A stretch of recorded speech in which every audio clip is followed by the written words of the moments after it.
All eyes are on Jimi Hendrix as he makes a triumphant return to the headlines. It took more than 50 years, but WA State finally acknowledged what music lovers had known all along. Stage productions in the United States are experiencing their most significant growth since before the COVID pandemic. Several famous musicians are stepping out of retirement to participate. The internet is going absolutely bonkers over what's happening with Jimi Hendrix right now. On November 27th, 1942, he entered this world in Seattle. Lucille and Al were his parents. They argued frequently and struggled financially. Upon the birth of Jimi, Lizzie was barely 17 years old. While stationed in Alabama, Al was a soldier. His request for time off resulted in his incarceration for over a month, preventing him from returning home. Jimi had a troubled youth. My parents were heavy drinkers. They had an unstable home. The government apprehended and placed in care 4 of his brothers. A relative sent James to visit a friend in California for a while. In 1945, Al returned from the war and brought Jimi back to Seattle with him. Lucille and Al's split occurred in 1951. Jimi and Al's younger brother Leon were cared for by Al. As a result of liver cancer, Lucille passed away in 1958. In the year 15, Jimi was born. It was Al's decision that the boys couldn't attend the funeral. Instead, he handed them alcohol and remarked, "This is how men deal with loss." Jimi drew solace in music during that period. He had a lifelong fascination with it. When he was younger, he would pretend to play guitar while dragging a broom around school. There was no follow-up after a social worker approached the school about purchasing one for him. After seeing him, in 1957, while he was 15 years old and helping his dad clean out a house, he found the broken ukulele with only one string. He was told by the local woman that he could keep it. Jimi taught himself how to play by listening to Elvis Presley songs. After Al's mother passed away, he was able to afford a real guitar. This was his escape route. The blues and early rock music he listened to helped him learn on his own. At the age of 17, in 1959, he left Garfield High School. Music was his sole concern. The Rocking Kings and the Velvetones were among the local bands he was a member of. He frequently struggled to make ends meet due to his lack of a stable job. Even when he slept in abandoned cars from time to time, he kept on playing. Other artists' work caught his keen eye. The guitar was played by Butch Snipes with his teeth. After Jimi mimicked the move, it became a staple of his act. Using a stolen car was a major charge for Jimi in 1961 when he was just 19 years old. For 7 days he was incarcerated. Either he goes to prison or he enlists in the military. When he enlisted, the 101st Airborne Division was his assigned unit. Because of their fame, Hendrix enjoyed the Screaming Eagles. The D-Day landings were a battleground for this division during WRI. In California, at Fort Ord, he started basic training. He completed his training and was promoted to the rank of private by August 1961. Following this, he was dispatched to Kentucky's Fort Campbell. He had a tough life as an Army soldier. He was unhappy with the regulations and the way things were organized. In a letter to his father, he expressed his deep-seated distaste for his military duty. The sole source of motivation for him was his red Danelectro guitar, which he affectionately called Betty Jean. It was his go-to instrument. Hendrix also met Bill Cox, another soldier, at Fort Campbell. Cox was the bassist. Immediately, they became fast friends over their shared love of music. The King Casuals were their moniker after they banded together. Shows were held close to the base and occasionally in nearby towns. While serving in the military, he already had ideas for his future. He served for a brief 13 months before being discharged in 1962. His 26th parachute jump was the official reason given for his injury to his ankle. He was informed by the Army that his physical abilities were no longer sufficient. His performance was subpar. according to other records. He slept through his shifts, skipped bed checks, and performed badly in physical training and shot drills. At the time, a person's release could be contingent on whether or not news articles claimed he appeared gay. In spite of everything, Hendrix was still released with honors. It was after Hendrix had left the army that they traveled to Clarksville, Tennessee. Music was something they wanted to continue doing. They maintained the moniker King Casuals and played in smaller venues. This was the era prior to Hendrix developing his signature sound. He flipped the guitar over so that his right hand was facing downwards while he played. As for him, he started pulling tricks like gnawing on his own teeth and bobbing his head. Hosting an event was under a lot of stress. Down there you have to play with your teeth or else you get shot, Hendrix once said. The audience was looking for more than just talent, he implied. For a show, they wished. If you fail to make an impression, you will not be asked back. Some of the band directors felt he was trying to steal the show because of how showy he was. It didn't stop Hendrix from improving his performance. From 1962 through 1965, he filled in as a guitarist for the Chitlin circuit. If you were a black artist looking for a venue to perform in the South, Midwest, or East Coast during segregation, here it is. A lot of bad things were happening. Pay was often non-existent or extremely low. Another musician on the tour, Bob Rush, mentioned that they were occasionally compensated with food. Jimi Hendrix was at a loss for direction in January 1964. For years, he had danced in the shadows, doing his best to stay under the radar and play by their rules. Now he wants greater control over his career and music. He then decided. He left his backup gigs behind and settled into the Hotel Teresa in Harlem. He crossed paths with Lithophane Pridgen at that location. Faye was her name. She was involved with the Harlem music scene, which led him to become her boyfriend. She encouraged him to keep going, gave him a place to stay, and helped him. Thereabouts is when he crossed paths with Arthur and Albert Allen as well. For generations, members of their family had frequented Harlem nightclubs.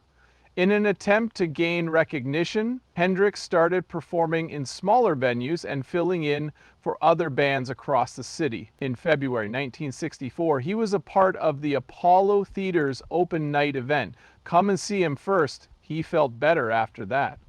That demonstrated his ability to manage a large group independently. A buddy of his from the Joe Tex band arranged for him to meet with Ronnie Isley for an audition shortly after he won. Because of his admiration for Hendrix, he recruited him to join the Isley Brothers' backing band on guitar. Unprompted, he gave his assent. A significant improvement was made. In March of 1964, Hendrix created his debut musical composition. A two-part song, Testify, was the real deal. It featured the Isley Brothers. Although it was released in June, the song failed to perform well in the charts. Still, it was progress. In May, he contributed guitar work to Mercy Mercy by Don Covey.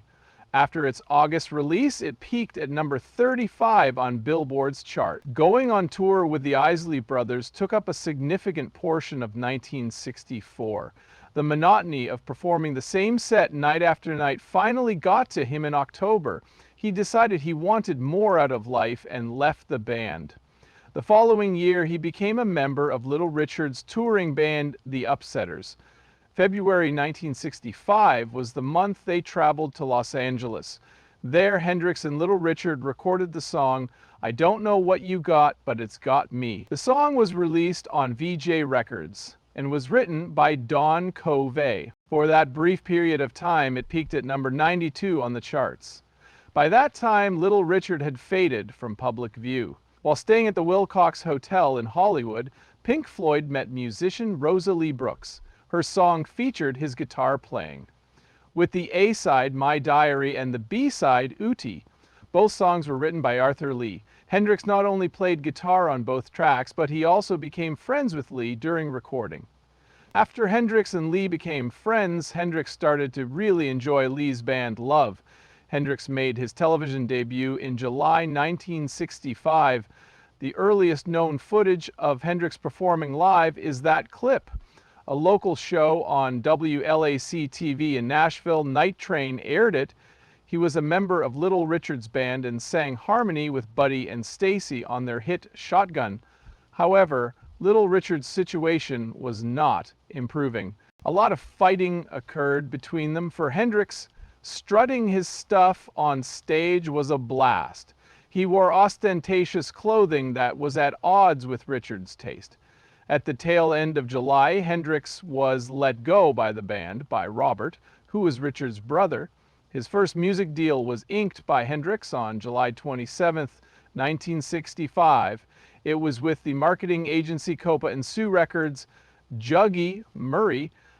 Shortly after that, he re-enlisted with the Isley Brothers and recorded a new song. That was Move Over and Let Me Dance, playing on one side, and Have You Ever Been Disappointed, playing on the other. Hendrix eventually met Curtis Knight at a hotel after the year ended.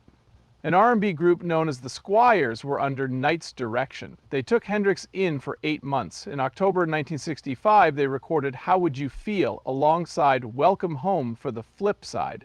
However, Hendrix inked a 2-year contract with Sue Records on October 15, 1965, and he did it again. The duration of this one was 3 years, and the partner was Ed Chalpin. Although the relationship was short-lived, the deal was. It became an issue for Hendrix as his career progressed. In between performances with Curtis Knight and the Squires, Hendrix collaborated with other musicians. Together with Joey D and the Starlighters, he went on tour. With King Curtis, he composed a song. It was divided into sections. In addition, he contributed to Ray Sharp's Help Me. Hi there, hi there. Hendrix was first acknowledged for penning a song in 1966.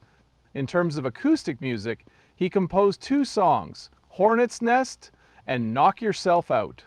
As individual releases, Curtis Knight and the Squires released each of them. By 1966, Hendrix had decided to retire from R&B. Greenwich Village in New York City was his destination. There was a sense of great originality. It contained fresh music, new artists, and new ideas there on MacDougall Street at Café Wah. Hendrix was engaged to perform. His new band, Jimmy James and the Blue Flames, is named after him. As a member, Randy California later formed the band Spirit. Across the Big Apple, the Blue Flames performed. As a result of those performances, his sound evolved.